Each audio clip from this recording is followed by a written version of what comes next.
Hi there, it's Dermot here, and I'm just going to do a quick talk there on the 12 steps in context. And the reason for this, I suppose people do ask me, just what the 12 steps are and for interpretations, what do they mean, etc. And I know they were written a long time ago, around the 1930s, so, language has changed in that time as well. So, I thought I'd look into this, what would be an easier way to explain the 12 steps? And I researched and I found this through Google, through the internet, and I found it very interesting. It was the total opposite of what the 12 steps are. And I'll go through it and just be interesting to look at it yourself and just see, how are you leading your life? What are you following in life as far as the 12 steps are concerned? So I'll just go through it for you.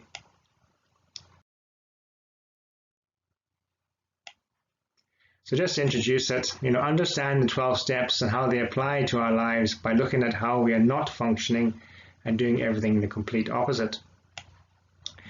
And which of the steps do you think society still follows?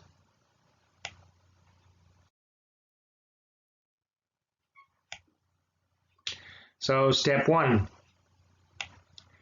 We admitted we were powerless over addiction, that our lives had become unmanageable. So we're looking at powerlessness and unmanageability are the two, I suppose, key words here. Now, look at the opposite. We admitted we were powerless over nothing, that we could manage our lives perfectly well, and those of anyone else who would allow us to.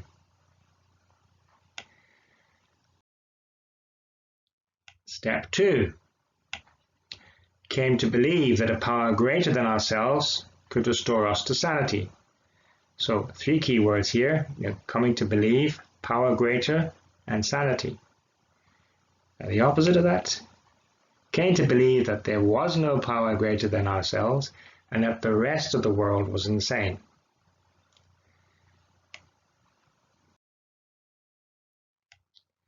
Step 3, made a decision to turn our will and our lives over to the care of God as we understood Him. So making decisions, taking responsibility, turning over our will and our lives to a higher power, to the care of a higher power. So let's see what the opposite is. Made a decision to have our loved ones and friends turn their will and their lives over to our care, even though they could not understand us.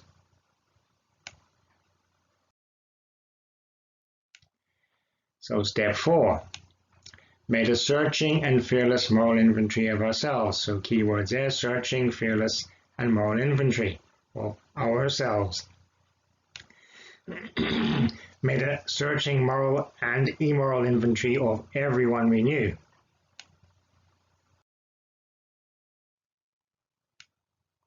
Step 5, admitted to God, to ourselves, and another human being the exact nature of our wrongs. So, admitting, taking responsibility, admitting to God, your higher power, to yourself and another person. Admitted to the whole world the exact nature of everyone else's wrongs. Step 6, we're entirely ready to have God remove all these defects of character. So we're looking at the character defects here and having them removed. Let's see what the opposite says. We're entirely ready to make others straighten up and do right. So it's all about everybody else and not about yourself. Step 7, humbly asked Him to remove our shortcomings. Humbly being the key word, shortcomings being our character defects. Demanded others shape up or ship out.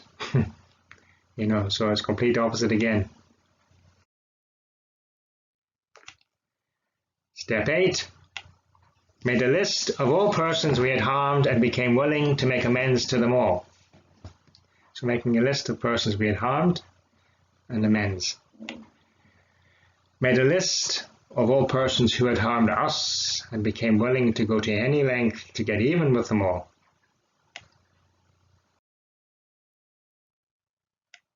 Step 9, Made direct amends to such people wherever possible, except when to do so would harm them or others. Got direct revenge on such people whenever possible, except when to do so would cost us our lives or at the very least a prison sentence. Step 10.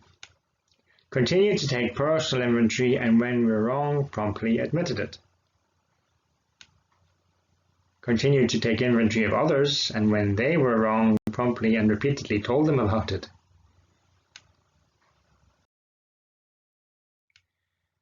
Step 11. Sought through prayer and meditation to improve our conscious contact with God as we understood Him, praying only for knowledge of His will for us and the power to carry that out. Sought through complaining and nagging to improve our relations with others as we couldn't understand them, asking only that they knuckle under and do it our way. And finally, step 12. Having had a spiritual awakening as the result of these steps, we try to carry the message to alcoholics, addicts, and to practice these principles in all our affairs. So carrying the message, spiritual awakening, and practicing these principles.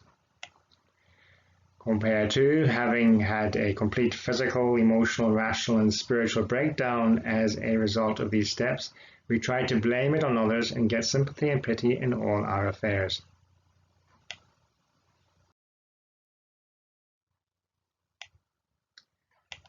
So, need I say any more? And you can see the comparison of the complete opposite of what the 12 steps are. And if you can see it in the opposite, or in, I suppose, the negative, you'll understand the positive a wee bit better. So, which beliefs are insane? So ask yourself that, which ones do you believe and which ones do you don't? Each step is different. Are you practicing the steps or are you not? So it's a good question to ask yourself.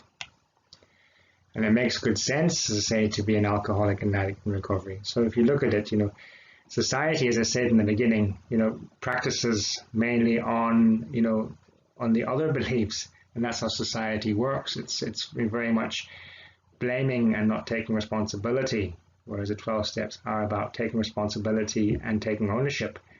So, just ask yourself, where you're at, okay.